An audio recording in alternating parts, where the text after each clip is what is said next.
first time mo sa GMA? Yung first na prime time na teleserye po talaga. First po. Ano una? Dati po nagkaroon po ako ng role sa Tanikala. Naging Holy Week. young, yes, Holy Holy Week Week. special. Okay. Naging young version ako ni Diva Montelaba. And then yung isa naman is anak ako ni Naami Austria. Nagkapatid ko si Kailin Alcantara. Okay. Sana nga mapanood ko ulit kasi So natuwa ka na kahit pa paano. Nakabalik. Oo, nakabalik. Tapos na-allow na in a way from Viva. Viva ka pa rin. Viva For the pa rin. record. Okay. Opo naman, sila pa po yung nag-contact sa akin na, Krisha, may nag-i-inquire sa'yo from GMS ko. Talaga ba, ate? Tapos nakausap ko din sina Sir Dennis and Sir Erwin ng dito EP sa mga Batang Riles na kinonsult daw nila ako pati sa acting coach ko before sa Viva. So parang maraming salamat po, binigyan niyo po sa akin yung tiwala na ibigay yung role ng Missy sa akin. Bali yung role mo dito, partner kanino? Meron ba? Hindi po kasi siya nagpo-focus sa love interest talaga. Pero ang character ko po kasi dito is like meron akong isang crush sa kanila na pero Pwedeng sabihin? Pwedeng sabihin. Hindi ko alam kung pwedeng sabihin kasi wala sa trailer.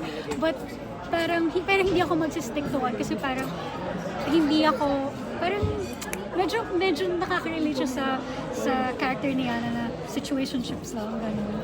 So parang hindi talaga siya, ang gusto talaga niya mangyari is Makaalis maging ka ba? artista na yun yung goal niya. Goal niya. Kaya siguro nasa isip niya, hindi ako pwede magkaroon ng asawa Ng love interest, oo, ng love Kasi life. aalis din naman ako dito parang gano'n. Krisha, ang tanong ko na, syempre, meron ka naman Yes. talagang tunay na ka-love team. Chris course. Rome, di ba? So, ano una mo ng reaction ni Jerome na parang you are crossing over because digital kasi kayo talaga, di ba, nung una. And then now, nasa mainstream TV ka. Gosh, yes. Nung una sinabi niya, una niyang sinabi sa akin, nung una kong sinabi sa kanya yun, unang reaction niya was, uy, wow, buti may nag-inspire sa'yo.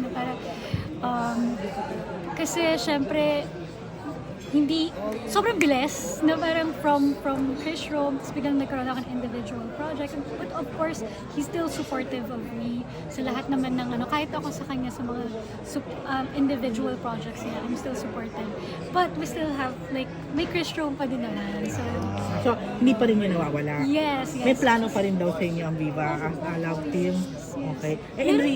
Meron po kaming show, pero kabila. So, hindi ko alam kung pwedeng. So nanagari ka? Wait lang, meron kayong show sa TV5. Yes. Ongoing na yun? Isushoot pa lang po namin siya, but parang kinakasa na siya. Nag-trade launch na po kami noong to? December. Ikaw nag-trade lang naman na ano yun? Yes, wishing well po yung name. Yung with yung Julia? Viva dito. Hindi po, kami dalawa talaga yung Wow. But there's still Chris Rome. So, hindi po mag-worry yung mga fans. Pare mo nga, in fairness, nagsunod-sunod na mula Correct. ni-launch ka sa... Effective. Safe Skies Archer. Very blessed. Dito, may partner ka ba? Hindi ba magsiselos yung mga fans? Wala ba? Hindi ko na... Well, kasi since hindi po talaga siya love team na talagang yung katulad ng level namin ni Jerome. Kasi since this show focuses on yung sa Riles talaga, yung mga problema sa Riles, ganyan. So, may mga papyaw-hapyaw, pero siguro kung may magselos man, uuwi pa din sa Chris Rome yung mga yan, for sure. So, in real life, kumusta kayo ni Jerome? Kamusta po kami? Okay lang po kami. Ito naman tayo sa mga spicy questions. We're okay naman. So, going stronger naman kayo. Stronger? Pero parang umuwi naman na kayo. Ano po? You're Wala- together? Wala po kaming sinabi. Diba? Parang gano'n na yun eh. But yeah, we're very comfortable with each other po. Ganun pa din, meron pa kaming mga shows pa together. Like last time, nagkasama din po ulit kami sa Quizmosa with So, hindi show related in real life. Hindi pa kayo officially... No, not yet. Not yet. But of course, there's always a special place in my heart for Joe. Bawal pa? No, paano ba? Kasi very focused kami both on our careers, especially me. Ako po kasi, talaga how do I say it? Ine-enjoy ko pa po talaga tong career path ko. And mutual naman yung namin, understanding naman about each other na, yeah, okay, I'm here for you all the time. I'm here for you if you need me. But I'll always support you sa mga individual ganap. Sila Marco at saka si Heaven, officially, official na. Susunod na daw ba kayo? Kasi sila.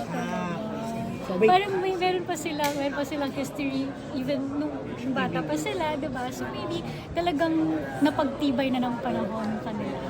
So both of us, since matanda na rin kasi tumatanda na rin kami, so parang mas gusto namin slowly but surely